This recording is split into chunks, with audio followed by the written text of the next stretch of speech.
A battle wages in the Houtman's Abrolhos between the attacking red-clad mutineers of Geronimus's making and the stout and prepared defenders under the leadership of Voyage. When the sail appears, and everybody has seen it, the fighting abates very quickly, as both sides rush to be the first to reach the rescue ship. It is a VOC ship, the type known as a yacht, and it is called Zardam.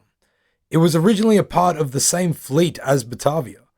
On board stands Francisco Pelsaert, the upper merchant and commander of the fleet, who had abandoned the survivors of the wreck 3.5 months earlier in order to try to find water and eventually sail to Fort Batavia and return with a ship. This he had done. Well, actually, it had been Captain Jakobson who had achieved the remarkable feat of sailing over 3,000 kilometers to the Dutch trading colony in an astounding 39 days. When the longboat arrived at Fort Batavia, they were met by the stern and very unimpressed authority of Jan Pieterszoon Koen, the formidable Governor-General of the Indies, and the embodiment of every terrifying school principal you ever had, mixed together between a large hat and a pointy mustache. Koen had been very unenamored with Pelsaert's tale, considering that 1/5 of the VOC's capital had just been lost under the waves. In fact, he was generally just really pissed off. Pelsaert here reported his suspicions that a mutiny had been afoot aboard the Batavia, although it had never actually come to fruition due to the wrecking of the ship.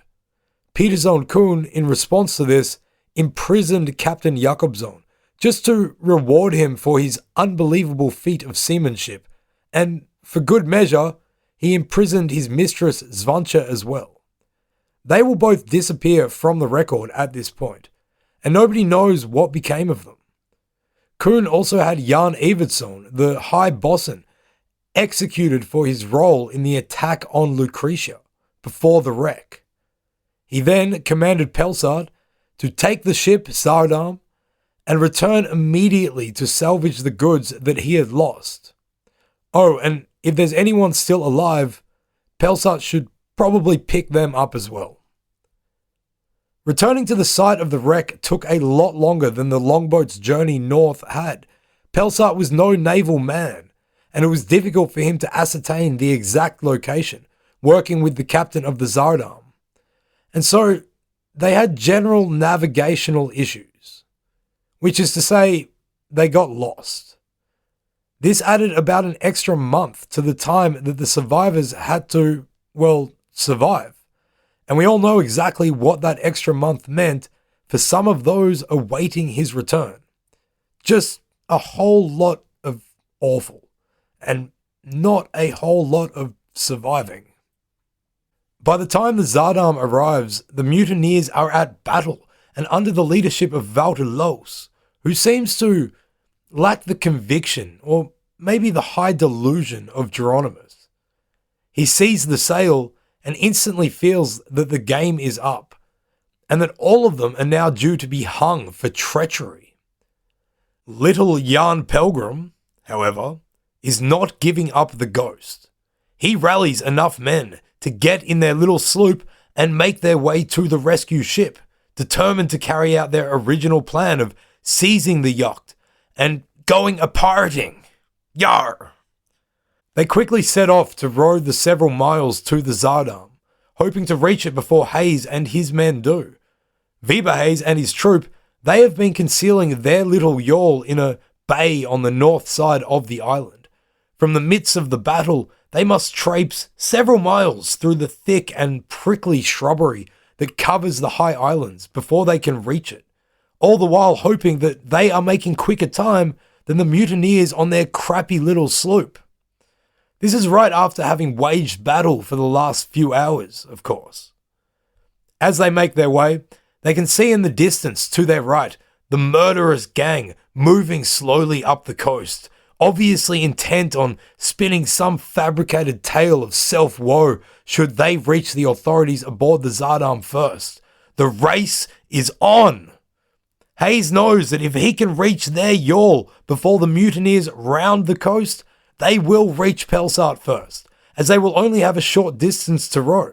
He rallies his group to keep going, don't give up, and so they keep going, crashing their way onwards. The mutineers row and heave and pull and inch their way, while the defenders stumble and harry through the dense undergrowth. Who will get to the rescue ship first? Who will be able to tell their story to whomever it is aboard, and so set the framework for how the VOC dishes out its authority? Pelsaert disembarks the Sardam, stepping onto its own yawl and making towards the high island. He has seen smoke rising from the fires, so knows that there are still survivors there. But confusingly, he can't see any people on the beach awaiting rescue. His men row him on towards the beach, and as he looks out with curiosity, he wonders what is going on. Stepping onto the sand, Pelsaert looks around him at the bleak island. It is then, as he gazes up at the plumes of smoke rising not far away, that a small boat, full of men, appears around the coastline. They have spotted him and have turned their bearing his way. He exhales loudly. So here are the survivors, or at least some of them. These men, though, are not casually coming to meet him, but they are in a serious rush. Second by second, they get closer to Pelsaert, standing on the beach, and a moment passes where he considers that they might have violent intentions towards him, such is their serious look of intent and their hasty approach. He orders his men, be prepared with their arms. As soon as it is close enough, a single man jumps off the boat and begins wading through the shallows as quickly as he can. As soon as he is close enough, Pelsaert recognizes him. It is Weber Hayes, and he's got a story to tell. Welcome to Stuff What You Tell Me. This is our Mutinous series, The Unfortunate Voyage of the Batavia, Episode 8, Living Off the Law of the Land. This episode is brought to you by torture, which means it is not admissible. But hey, when did that ever stop anyone? The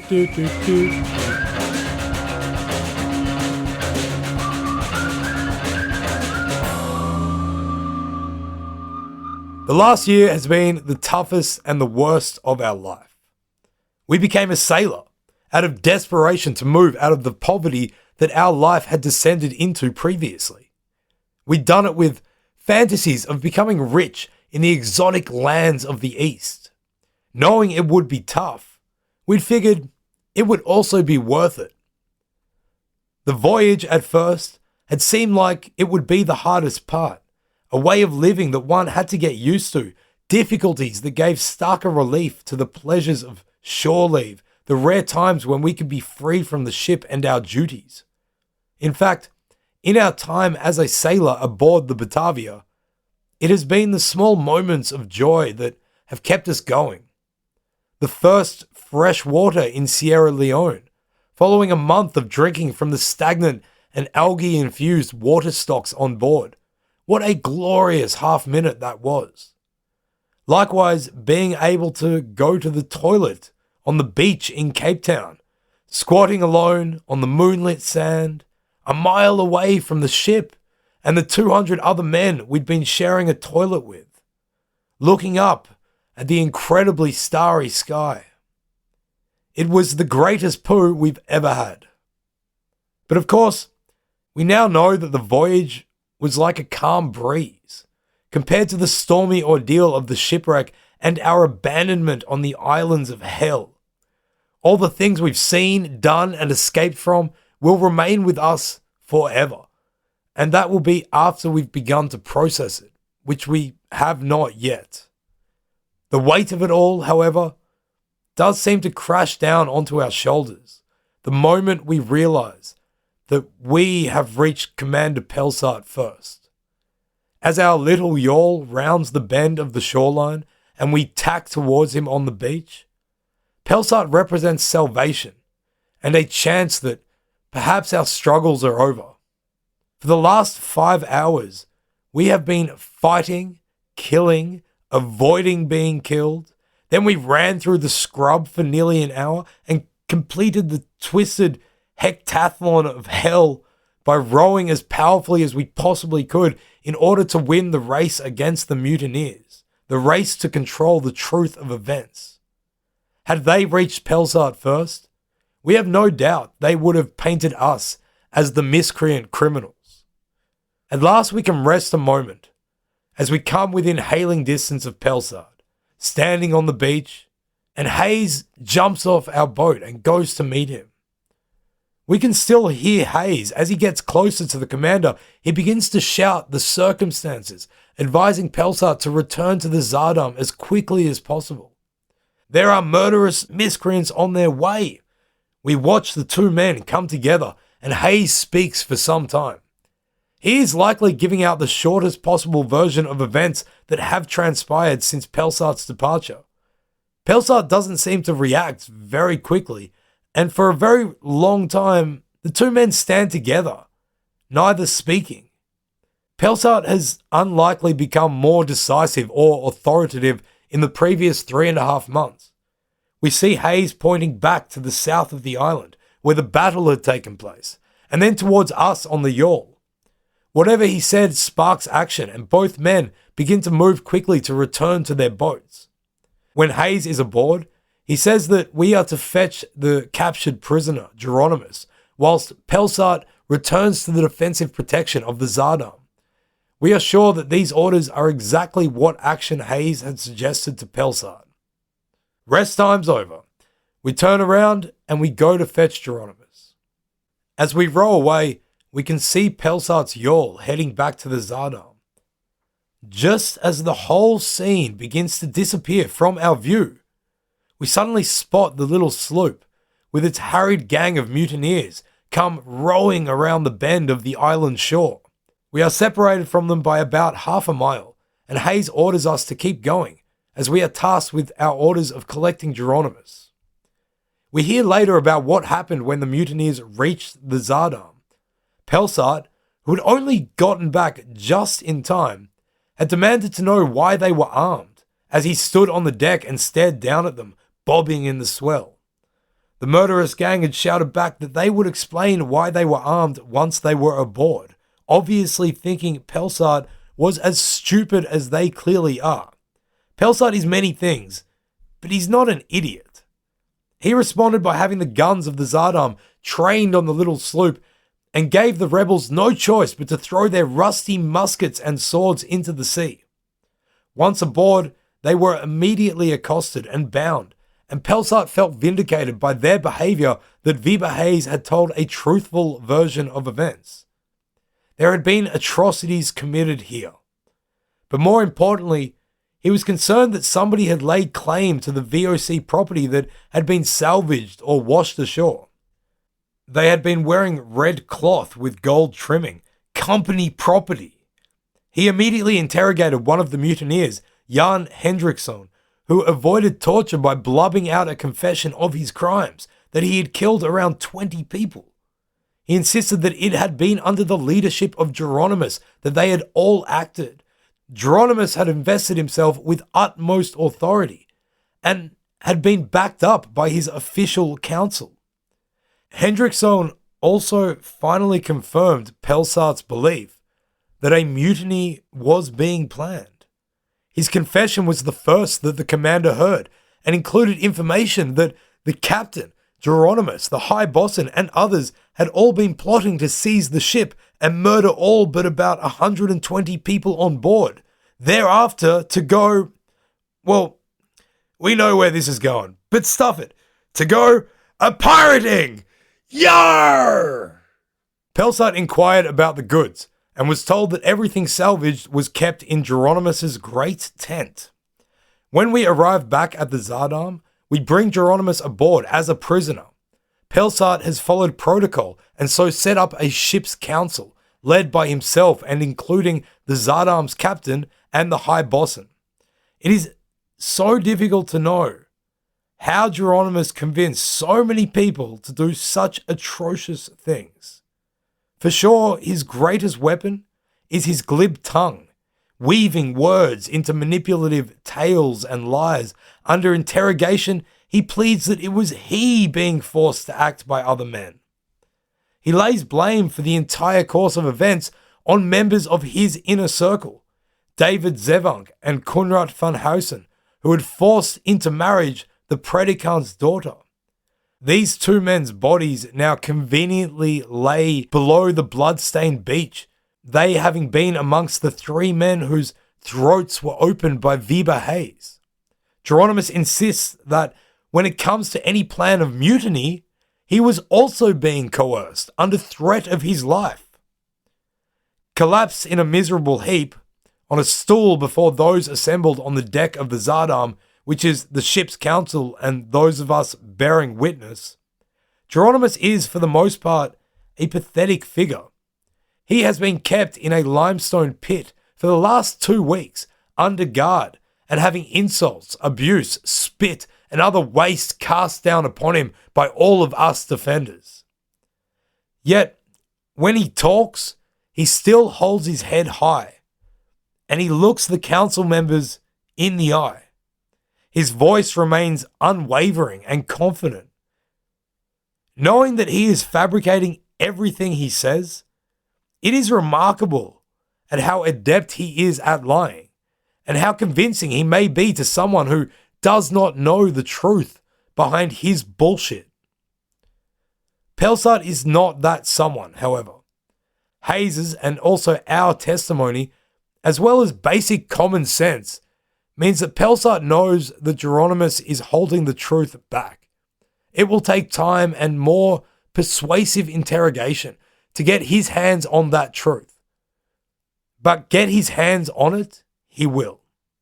He orders Geronimus be sent to hell, the brig on board VOC ships, which is a cramped and dark hole in the very bottom of the ship's bow. Pelsaert retires to his cabin to plan proceedings, and we defenders return to our camp on the island. A confession and a punishment of Geronimus and everybody involved is extremely important to Pelsaert. This is not just in a humane, justice-driven sense, it is also in a professional sense. Every one of us in this situation answers to somebody else, some higher authority. In the eyes of Pelsaert's ultimate authority, being Jan Pieterszoon Koen and the Gentleman 17 of the VOC, he has stuffed up majorly here.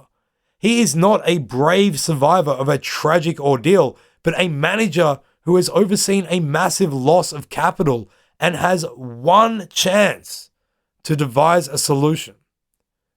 If he wants to save his career, his management of the interrogation, trial, and punishment of the mutineers will be a deciding point.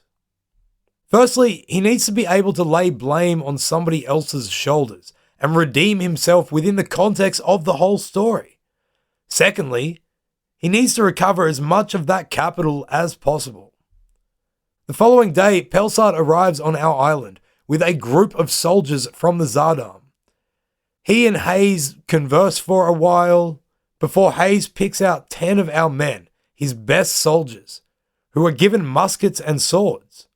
Being rearmed with more than homemade weapons, these men and Hayes then go with Pelsaert to Batavia's graveyard. When they return, it is after having accosted, rounded up, and taken the remaining mutineers on the island prisoner. They have been left on Traitor's Island under guard, although it is not the greatest prison, given that a good swimmer could make a run for it. We suppose that there's nowhere really to run to.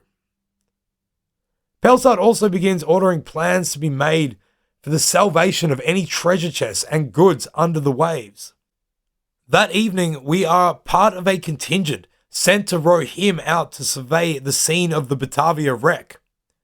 The water is reasonably calm, and several large parts of the ship, including 2 cannons, can actually be seen underwater, with one particular piece of the aft bulwark actually now protruding above the waves, marking almost the exact point where the collision between ship and reef occurred.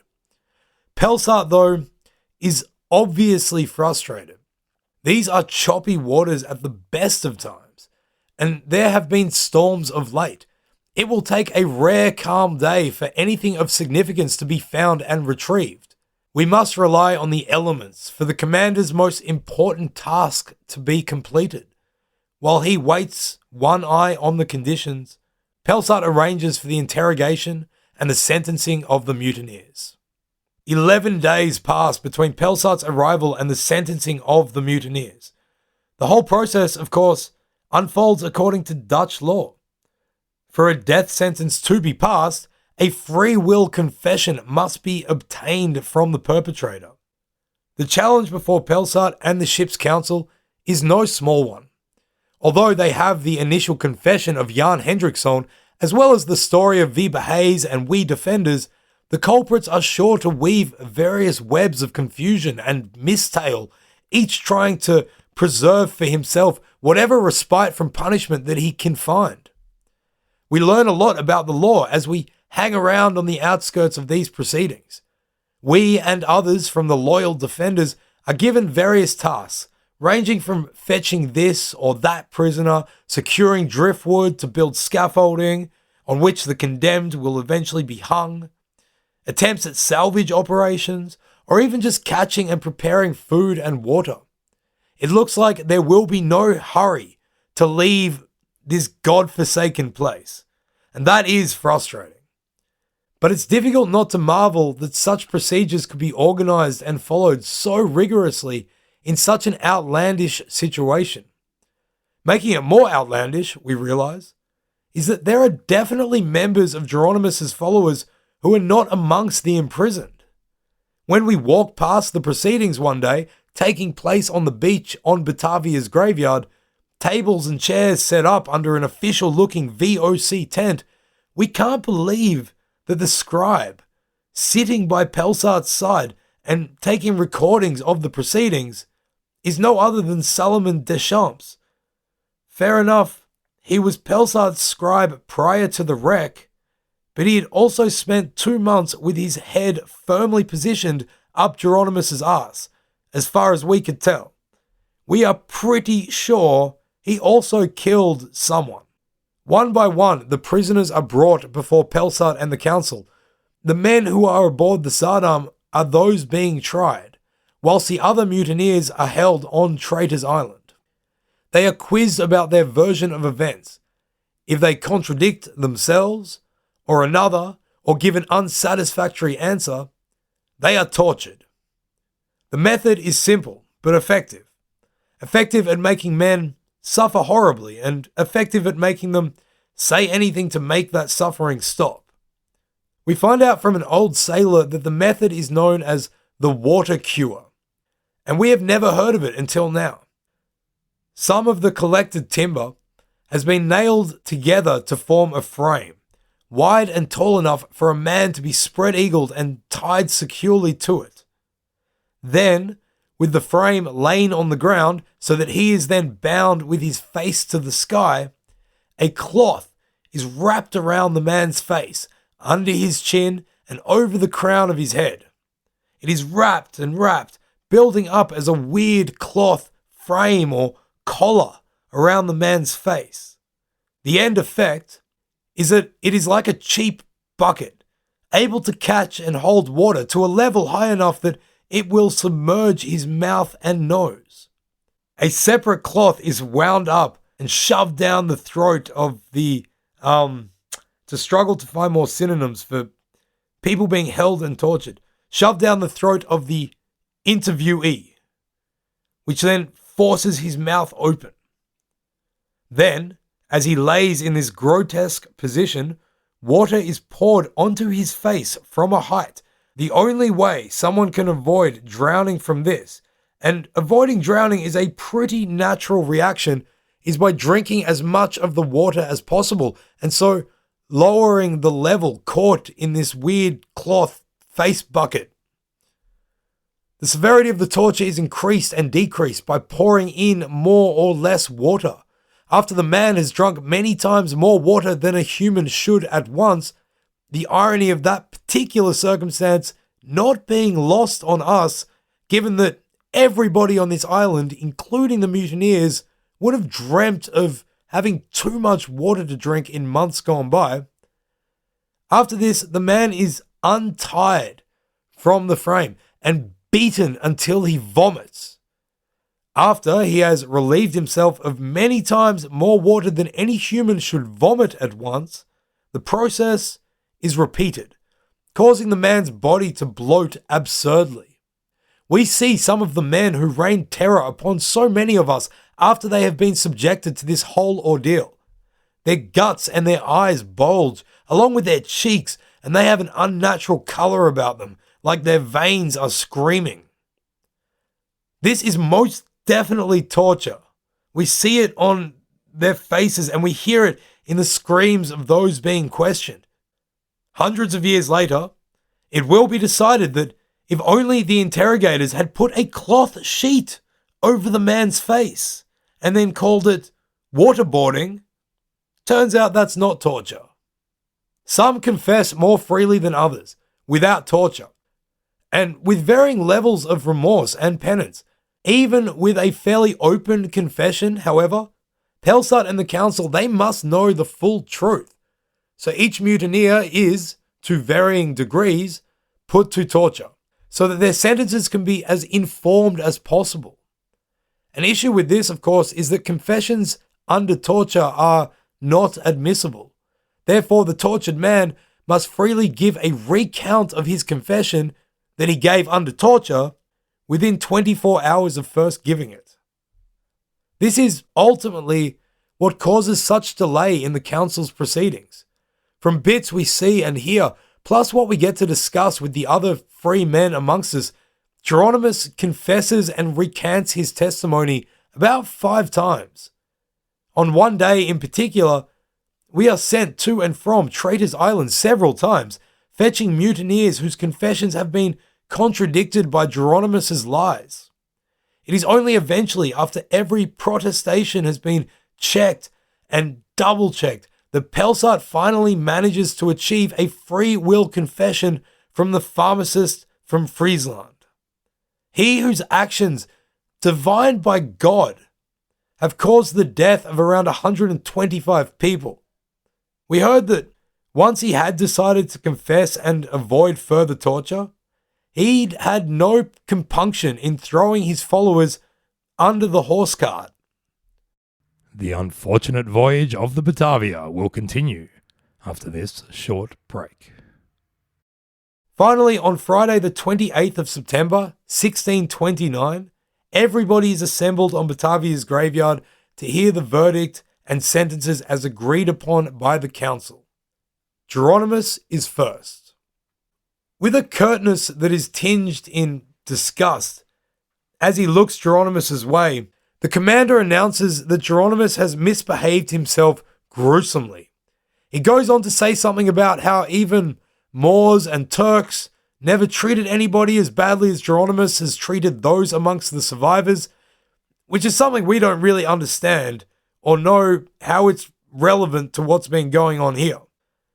Pelsaert goes on to say that we must avoid the wrath of God by cleansing the name of Christianity from the clutches of this villain. Therefore, Geronimus is to be taken to Seals Island, which has been prepared for the execution of justice, where he will be punished first by having both his hands removed, and after hung on a cord until death follows. Furthermore, all of his goods, money, gold, silver, monthly wages, and all that he may have claim over here in the Indies is to be confiscated by the VOC. So, he will have his hands chopped off, be hung to death, and the company is going to take all of his shit. We're not sure if it's a reasonable punishment, but we have no reference point, as we don't know of anybody who has committed the crimes that Geronimus has. After months of holding the power of life or death over all the survivors of the shipwreck in his hands, Geronimus himself is now going to die. This man who has wielded almost godlike authority is finally to face the consequences of his own twisted actions.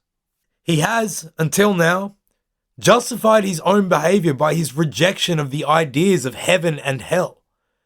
But now, facing his own mortality square in the face, Geronimus suddenly has a change of heart. He begs that he be allowed to be baptized so that he can meanwhile be given time to think about his sins, bewail them, and so die in peace and repentance. Everyone can see that his request is just a cynical attempt to extend his life. But still, the council members look at each other, and then they all turn to the predicant. This poor man, whose wife and 6 of his children had been brutally murdered on the orders of Geronimus, who had then orchestrated the marriage of his only surviving daughter to a murderer, who then proceeded to rape her daily. This man must now decide whether or not Geronimus's soul should be given the chance to be saved. We would forgive him for wanting just a little bit of revenge and telling Geronimus where he can stick his newfound Christian zeal. The predicant, however, simply nods his head. Geronimus would be brought to justice in this world. Bastian's son obviously decided that it wasn't up to him to decide what happens to the sociopathic undermerchant in the next. Along with Geronimus, 7 other mutineers are also condemned to death. As their names and crimes are read out, we are reminded of each and every horrible act these people inflicted on all the other survivors. All the men, women, and children who had been murdered, the predicant's family, the sick, the people on Seals Island, the 125 people who had needlessly died at the hands of these brutes. Not to forget all the women who had been forced to sign an oath of obedience to the mutineers, who then had been brutally and repeatedly raped by them over the course of months. As each name is spoken, we feel not quite happiness or relief, but, well, a sense of nothingness, really. We just wish we weren't here anymore. What good will the execution of these men do for the ones who they have killed, or the women that have been brutalized, or for any of us? We suppose that at least some kind of justice is being done for the many weeks of hell we've all just been through. But then we hear the name Jan Pelgrim. Our heart begins to beat a little bit faster. Our palms clam up, and we get a tingling on the back of our neck as we wait to hear his fate. He had been our best friend. We'd spent so many long months on board the Batavia, sharing stories, playing tic-tac, literally scratching each other's backs, before he came at us one dark night with a knife after pledging allegiance to Geronimus. Still, it feels so bloody strange now to hear him being convicted of behaving in what Pelsaert says was a godless manner in words and deeds, more fitting to a beast than a man. Jan had murdered 2 people, assisted in another murder, and also had carnal knowledge of 3 married women.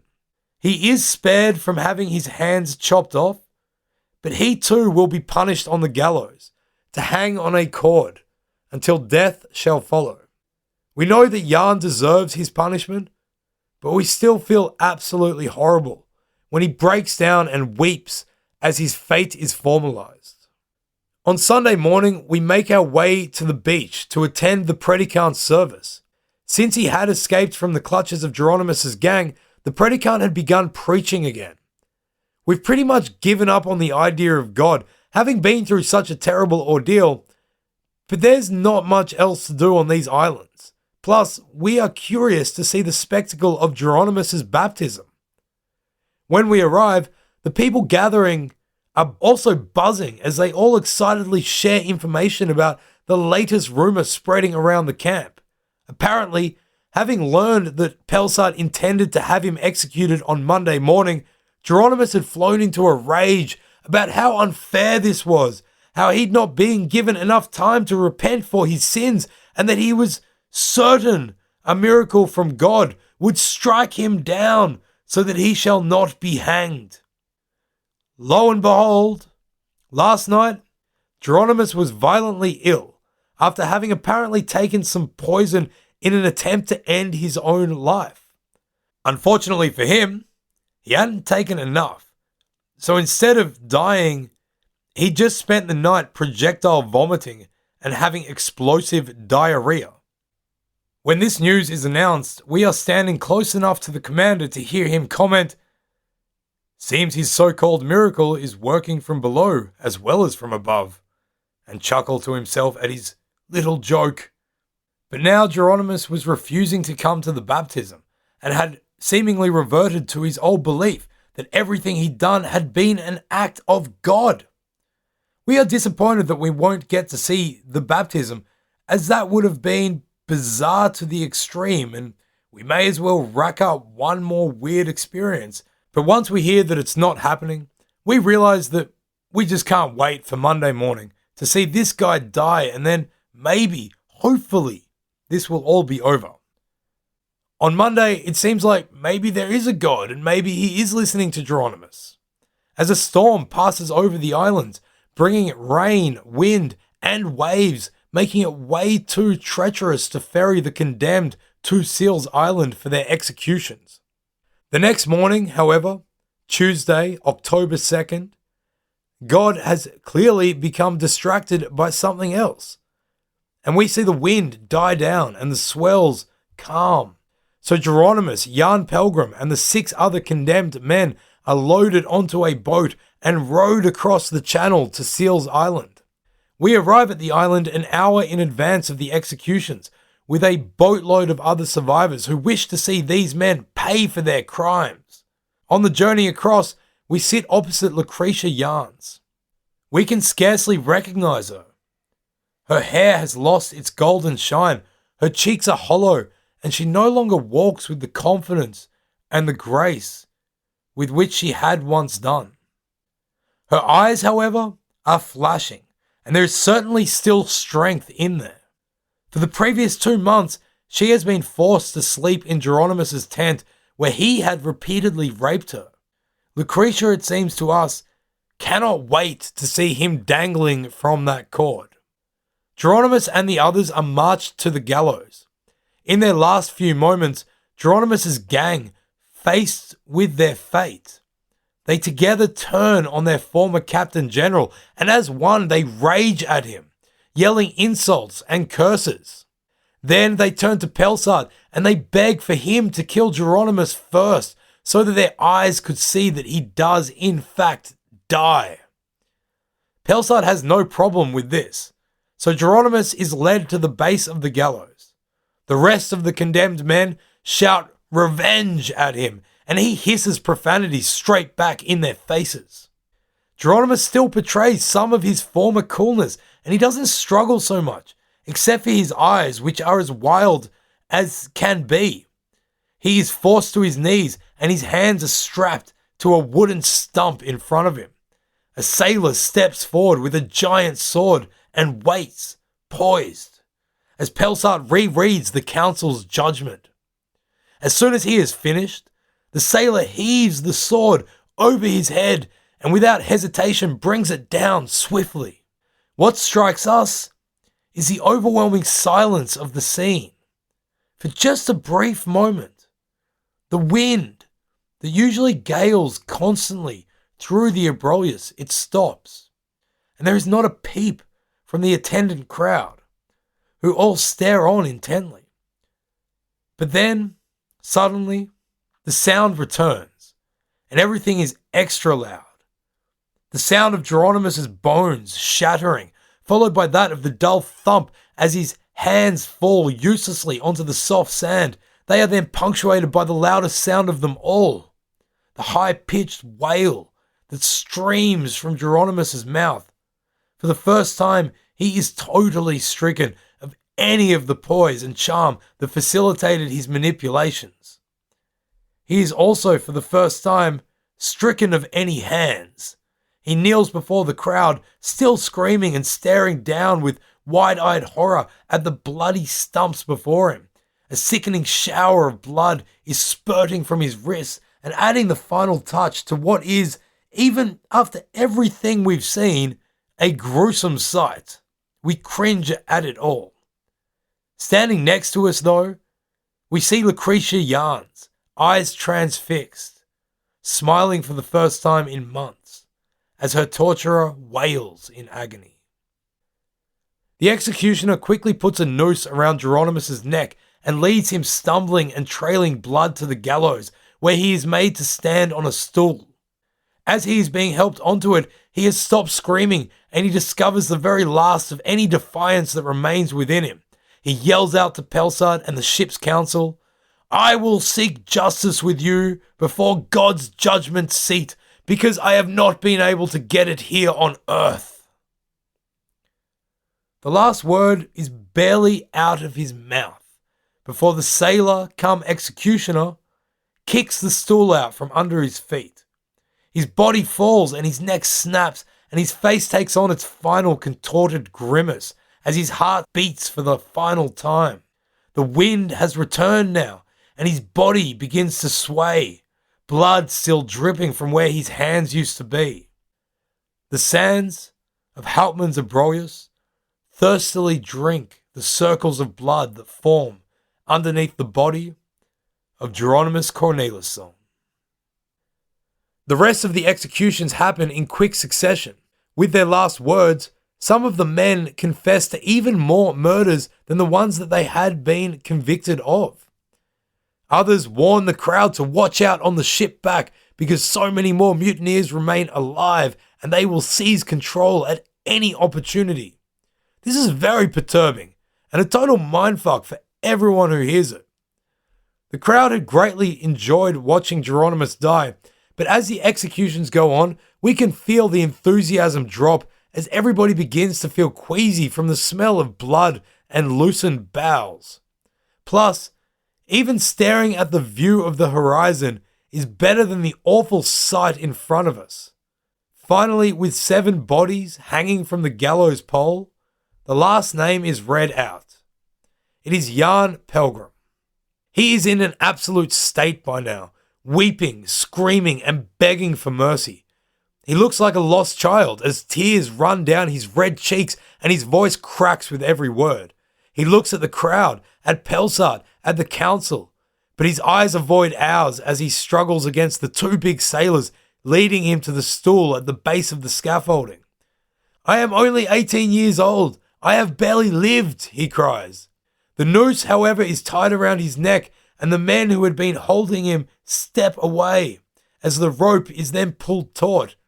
Jan pleads, "Please, put me on an island and leave me there so that I may live just a little longer." The executioner takes one last look at Pelsaert. The upper merchant blinks. Then he looks at the ground. And then he actually waves the executioner down. Perhaps Pelsaert wasn't as accustomed to seeing death up close as those of us who had been left behind in Geronimus's care. At any rate, he seems to have seen enough of it this morning, and our mate Jan Pelgrim is going to live to see another day. As he is led away, his eyes finally meet ours, and they reflect shame, guilt, but also total relief that he has somehow escaped the punishment that he almost certainly deserves. Now that the executions have been carried out, we walk away with a small group of survivors back towards a yawl which will ferry us to Batavia's graveyard. Some people crack jokes about how the dead men shat themselves as they hung from the pole.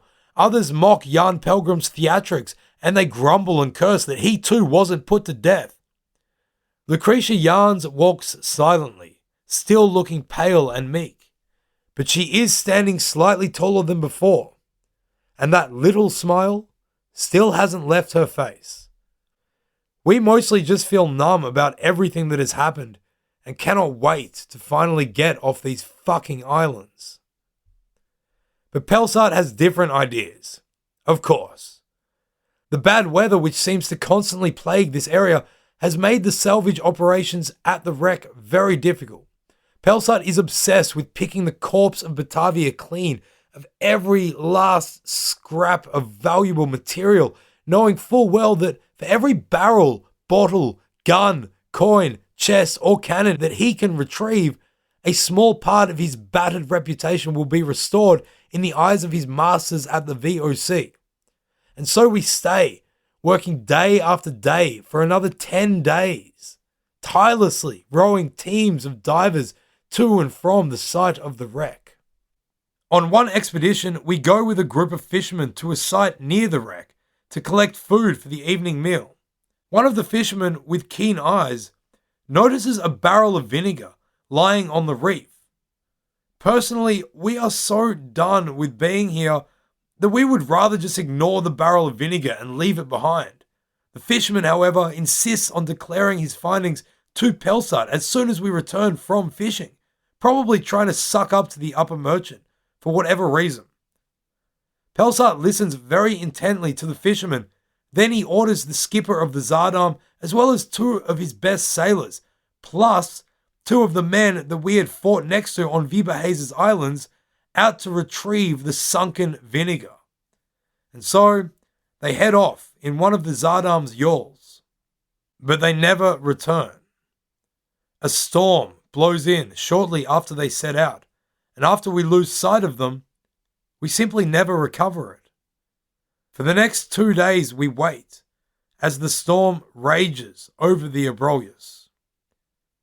Mournfully, people continue to look out to the horizon, hoping to catch just a glimpse of the little yawl making its way back to Batavia's graveyard. We wait, and after 2 weeks of waiting and hoping, the ship's council declares that they must have perished in the storm. So it is that another 5 lives are lost. 2 of those men had survived the shipwreck, the abandonment, and the war between Geronimus's gang and the rest of us survivors. We had lived with them, fought by them, and more importantly, survived together with them. And now they too are dead. Not through accident or murder, but purely because of Pelsaert's greed in pursuing a barrel of sunken vinegar. Finally, on the 13th of November, the Council of the Zardarm call everyone together on Batavia's graveyard and declare that the salvage operation is complete. We will leave the Abrolhos and sail for Fort Batavia tomorrow. In addition, those mutineers who weren't sentenced to immediate death are to finally face their punishment. So it is that several of Geronimus's gang are rowed to the Zardarm to be keelhauled, a uniquely Dutch form of naval punishment whereby a long rope is swung underneath the ship from port to starboard. The perpetrator is then tied with their hands behind their back, thrown overboard, which breaks their shoulders, before being dragged along the bottom of the ship, stripping them of much of their skin, often maiming and sometimes killing them. Others are to be dropped from the mast, with their hands tied behind them before being lashed 100 times. One of these men is Salomon Deschamps, the scribe. This guy had helped orchestrate the bureaucratic nightmare of Geronimus's oaths of loyalty, and then after being caught by Pelsaert, had literally transcribed his own punishment and even signed it. Oh well, at least it was all official. It's an interesting and bizarre sight actually, watching him walk gingerly back to Pelsaert's side, soaking wet and bleeding profusely from the raised lash marks on his back, to sign the document showing that his punishment had taken place. Afterwards, he retakes his place on the ship's council. Another man to be punished is Wouter Loos, the guy who had been elected leader of the mutineers after Geronimus's capture. Loos was clever, and he knew that if he was to return to Fort Batavia, he would almost certainly be executed upon arrival by the authorities of the VOC. Like Pelsaert, he figured that his only chance of survival was to make himself in some way useful to the company. So, having learned that Jan Pelgrim had managed to have his life spared by begging to be dropped off on an island, Wouter Loos convinces the council that he and Jan could serve the VOC together by being left on Het Zuid Land. Since no Dutch explorers really knew anything about the interior or the inhabitants of that great continent, the 2 of them could go explore and live with locals there in an effort to learn whatever they could from them, plus find potential ways to trade with them. Any ships that pass by the area could keep an eye out for them, so if they managed to find trading opportunities, they could signal the ships and thus be rescued with redemption. Genius idea that, aligning his survival with the prospect of profit to the VOC paymasters. The council sees the sense in this proposal, so declares that as soon as possible, the Zardam would leave the Abrolhos for Het Zoudland, where we will leave Jan Pelgrim and Wouter Loos behind, before returning to Fort Batavia. Finally, we are going to leave this place of horror. Early the next morning, nearly a full year after becoming a sailor for the VOC, we sail away from the Houtman's Abrolhos and the wreck of the once mighty ship Batavia. We head east-northeast towards the giant dry continent. It takes 2 days heading up the coast before Pelsaert identifies a cove where previously he and the captain had thought to search for water during their first expedition in the longboat, but had been prevented from doing so by a storm. Pelsaert sends a yawl to establish the landing, and they return with confirmations that both Jan Pelgrim and Wouter Loos can be dropped off there. Apparently, they had also seen some footprints in the sand, but no other sign of human activity. And so the two delinquents, as Pelsaert addresses them, are provided with quite a reasonable stock of supply. As they are loaded onto the yawl and rowed off towards the mainland, we look out at our former mate / attempted murderer, little Jan Pelgrim, who could play a mean game of tic-tac, despite all his many faults. Faults like actually being a raging nutcase. When the yawl returns, we raise anchor immediately. As our sails pick up the wind, and we once again begin to move north, now towards the fortress at Batavia, we only have a few minutes to get one last look at the now tiny figure of Jan Pelgrim. We are sad. Jan is small, vulnerable, and impressionable, and so he easily succumbs to the perceived aura of authority that Geronimus managed to create around himself. This teenager gave himself so completely to the authority of Geronimus that he had had no issue with violently ignoring or going against the other perceived authority in his life, that of the VOC, his actual employer, and this company that is both a profit-driven behemoth as well as a reflection of the 17th century Calvinist republic that has produced it, as well as the parameters of all the social norms, moral codes, structures, and conventions included within that society. In the game of power and authority, Jan played and Jan lost. As a result, he and Wouter Loos have just become the first European settlers on the continent that will become the country of Australia. Who knows what will happen to them? Possibly they will survive and make contact with the local populations. Possibly there may also be speculation in hundreds of years about reports of blue-eyed aborigines from that area. What they certainly never will do is set up a prosperous trading station for the VOC. As we catch our last glimpse of Jan, standing abandoned on that foreign, isolated beach in that vast, hot and dry land, doubtless filled with all sorts of creatures that we cannot even imagine, we are sure that he faces a more unusual and testing future than possibly any European before him.